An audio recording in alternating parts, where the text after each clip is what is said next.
Friends, இது உங்கள் தாரிகாஸ் kitchen. இன்றைக்கி நம்ம என்ன ரெசிபி பார்க்க போகிறோன்னா, நம்மள நிறைய பேருக்கு ரொம்ப பிடிச்ச ரோட் சைட் காளான் எப்படி செய்யலான்றது தான் பார்க்க போகிறோம். இது வரைக்கும் நீங்கள் எங்கள் சேனல் சப்ஸ்கிரைப் பண்ணலன்னா இப்போ பண்ணிவிடுங்க. ஃப்ரெண்ட்ஸ், இந்த ரோட் சைட் காளான் ரெசிபிக்கு என்னெல்லாம் பொருள் தேவைன்றதை நான் இப்போ சொல்கிறேன். ஃபஸ்ட்டு காளானை நல்லா பொடி பொடியாக கட் பண்ணிக்கோங்க. அடுத்தது ஒரு கப் அளவுக்கு முட்டைகோஸ் எடுத்திருக்கேன், அதையும் நல்லா பொடியாக கட் பண்ணிக்கோங்க. அடுத்து வெங்காயம், கேரட்டு, இது ரெண்டும் கார்னிஷ்காக தான், மேலே சும்மா டெக்கரேட் பண்ணுறதுக்காக தான் வச்சுருக்கேன். இது 2 பெரிய வெங்காயத்தை பொடியாக கட் பண்ணியிருக்கேன். கடலை மாவு, கார்ன்ஃப்ளவர், மைதா, இது சிக்கன் மசாலா, தனியாத்தூள், மிளகாத்தூள், 2 பச்சை மிளகாவை கீரி கட் பண்ணி வச்சுருக்கேன். 1 ஸ்பூன் அளவுக்கு இஞ்சி பூண்டு விழுது, ஒரு கொத்து கருவேப்பிலை, கொஞ்சம் கொத்தமல்லி, உப்பு, எண்ணெய்,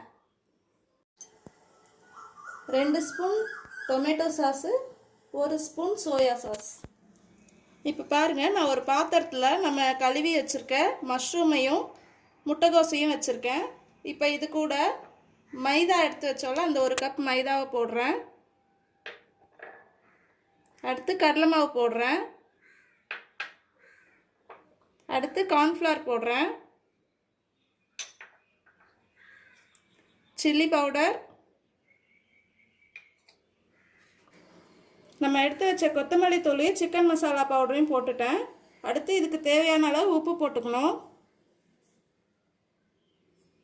அவ்வளோதான், இதை நல்லா மிக்ஸ் பண்ண போகிறேன். ஃப்ரெண்ட்ஸ், இப்போ பாருங்கள், நான் எல்லாத்தையும் நல்லா பிசைஞ்சிட்டேன். சப்போஸ் உங்களுக்கு ட்ரையாக இருக்கிற மாதிரி இருந்ததுன்னா லைட்டாக 1 ஸ்பூன் அளவுக்கு மட்டும் தண்ணி தெளித்து பிசைஞ்சுக்கோங்க. தண்ணி ஊற்ற வேணாம், ஏன்னா மஷ்ரூமில் நம்ம கழுவி போட்டிருக்கனால தண்ணி வரும். அதனால் பார்த்து பிசைஞ்சுக்கோங்க. நம்ம பக்கோடாக்கு போடுவோம்ல, அந்த அளவுக்கு பிசைஞ்சா போதும். அடுத்து என்ன செய்யலான்னு பார்க்கலாம். வச்சு கடாய் வச்சுருக்கேன். கடாய் சூடானோடனே எண்ணெய் ஊற்றுறேன்.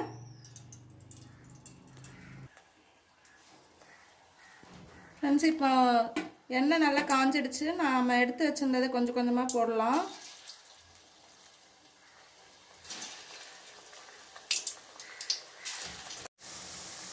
அவ்வளோதான் ஃப்ரெண்ட்ஸ், முடிஞ்சிடுச்சு. இந்த அப்படியே வெளியே எடுத்து ஆற வச்சிடலாம். ஃப்ரெண்ட்ஸ், நான் பொரிச்ச அதே எண்ணெய் சட்டியிலேயே கொஞ்சம் எண்ணெய் மட்டும் மீதி வச்சுட்டு அதில் கொஞ்சம் வெங்காயம் போடுறேன். இது வதங்கிறதுக்காக உப்பு போடுறேன்.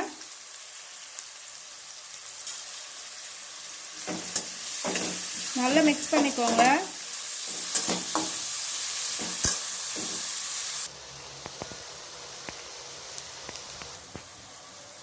இப்போ பாருங்கள், வெங்காயம் இந்த அளவு வதங்கினதுக்கப்புறம் எடுத்து வச்சிருந்த பச்சை மிளகா, கருவேப்பிலை, இஞ்சி பூண்டு விழுது 1 ஸ்பூன் போடுறேன். இது எல்லாத்தையும் நல்லா மிக்ஸ் பண்ணிக்கோங்க. அடுத்து தனியாத்தூள், சிக்கன் மசாலா தூள், மிளகாத்தூள் 1 ஸ்பூன், உப்பு.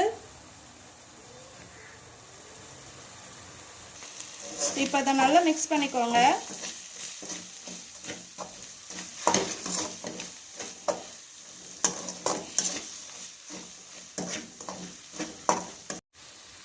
கொஞ்சம் தண்ணி ஊற்றுறேன், மசாலா கரியாமல் இருக்கிறதுக்கு.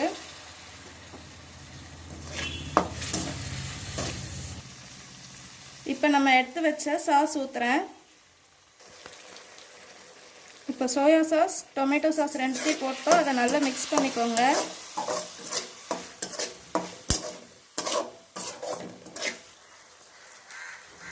அடுத்து கொஞ்சம் கொத்தமல்லியை இந்த மாதிரி கட் பண்ணி சேர்த்துக்கோங்க.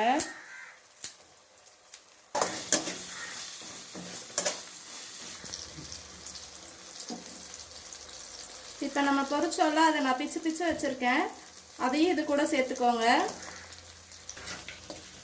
இப்போ இதை நல்லா மிக்ஸ் பண்ணுங்க. இந்த மசாலா, காளான் எல்லாம் ஒன்றா சேரணும். உப்பு தேவைன்னா இந்த ஸ்டேஜில் ஆட் பண்ணிக்கலாம். இப்போ நான் ஒரு 2 ஸ்பூன் அளவுக்கு கார்ன்ஃப்ளவர் மாவு எடுத்திருக்கேன். அதை கொஞ்சமாக தண்ணி ஊற்றி மிக்ஸ் பண்ணிக்க போகிறேன்.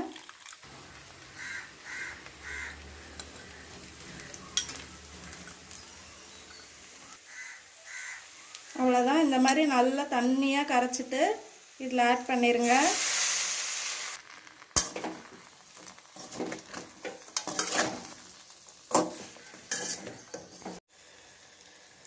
இப்போ நான் இதில் ஒரு 1/2 கிளாஸ் அளவுக்கு தண்ணி ஊற்றுறேன்.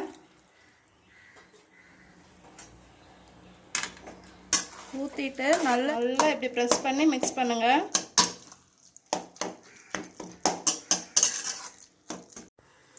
அவ்வளோதான் ஃப்ரெண்ட்ஸ், நம்மளோட ரோட் சைட் மஷ்ரூம் ரெடி ஆயிடுச்சு. இப்போ நான் இதை எப்படி சர்வ் பண்ணலான்னு சொல்கிறேன். அதுக்கு நம்ம எதில் சர்வ் பண்ணுறோமோ அதில் கொஞ்சம் நம்ம செஞ்சு வச்ச காளான் எடுத்துட்டு அது மேலே கொஞ்சமாக ஆனியன் போட்டுக்கோங்க, கொஞ்சமாக கேரட் போட்டுக்கோங்க,